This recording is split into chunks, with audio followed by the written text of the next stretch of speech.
तपस्वियों के चहेते और अब इनका हाल बेहाल है। भक्ति देवी, मैं तुम्हारा दुख समझता हूँ। ज्ञान वैराग्य का अच्छा समय द्वापर युग के साथ ही समाप्त हो चुका है। अब कलयुग आ गया है। अब ज्ञान और वैराग्य को कोई नहीं पूछेगा, उनकी भरपूर अनदेखी होगी। फिर भी भगवान श्री कृष्ण की कृपा से भक्ति में कलयुग में भी महिमा होगी। मगर ऐसा क्यों है ऋषिवर? पुराने युगों में तो लोगों के जीवन का ही आधार ज्ञान और वैराग्य था। अब ऐसा क्या हो गया? क्या लोगों का विवेक नष्ट हो गया है? अब कलयुग आ गया है देवी। लोग ज्ञान और वैराग्य को नहीं पूछेंगे, वो भक्ति के पीछे दौड़ेंगे, और वो भी केवल इसलिए ताकि प्रभु की भक्ति करके उनसे अपनी इच्छाएं, अपनी मनोकामनाएं पूरी करवा सके। क्या करे देवी, कलयुग का मनुष्य ऐसा ही बेकार होगा जिसकी भक्ति में भी जमकर व्यापार होगा। पन्ना, नारद मुनि बात तो सही कहते हैं। आजकल ज्यादातर लोग मंदिर जाके पूजा पाठ करके भगवान को इसलिए मनाते हैं ताकि उनकी कोई ना कोई इच्छा पूरी हो सके। सच कहूँ तो बिना इच्छा के मैंने किसी को भक्ति करते नहीं देखा। हीरा, ऐसा सिर्फ इसलिए है क्योंकि उन्होंने ज्ञान और वैराग्य की अनदेखी कर दी है। बिना ज्ञान और वैराग्य के भक्ति या तो अंध भक्ति बन जाती है या फिर बिजनेस भक्ति। वो कैसे? मैं समझी नहीं पन्ना। बड़ी सीधी सी बात है हीरा। आजकल भक्ति के नाम पर देखो क्या क्या चल रहा है। अंधविश्वास, कर्मकांड, ऐसे ऐसे रीति रिवाज जिनसे इंसान का भी नुकसान होता है और प्रकृति का भी। ज्यादातर लोग भगवान के प्रेम में भक्ति नहीं करते, बल्कि या तो भगवान के डर से भक्ति करते हैं या फिर किसी लालच से। वो मुंह पर राम बगल में छुरी रखते हैं, दुनिया भर के पाप करते हैं, झूठ बोलते हैं और गंगा मैया में डुबकी लगाकर सोचते हैं कि सारे पाप धो लिए। वो भगवान के नाम पर व्रत रखते हैं, लेकिन सारा दिन कुछ न कुछ ठूंसते रहते हैं।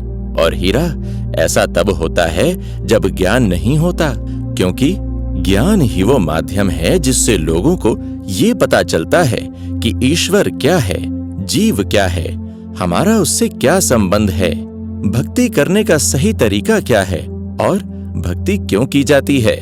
और ये वैराग्य क्या होता है पन्ना? ये बताने से पहले तुम्हें एक किस्सा सुनाता हूँ।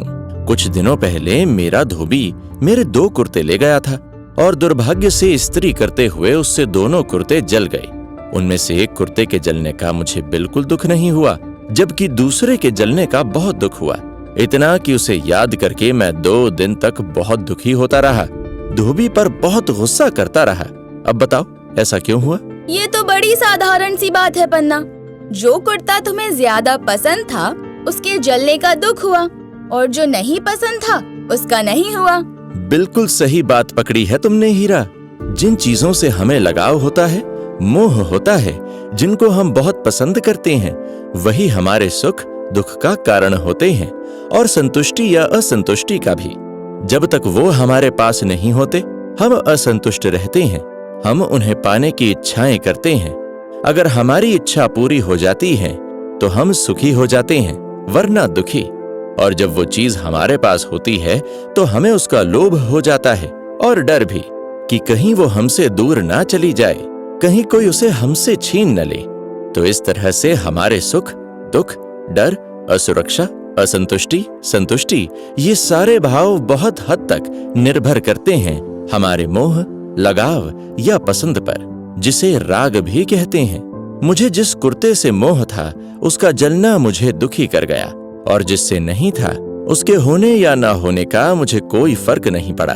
हमें किसी से भी राग हो सकता है, लोगों से, रिश्ते नातों से, वस्तुओं से, अपने शरीर से, किसी शौक से, किसी जगह से, पद, प्रतिष्ठा, पैसे से, किसी से भी।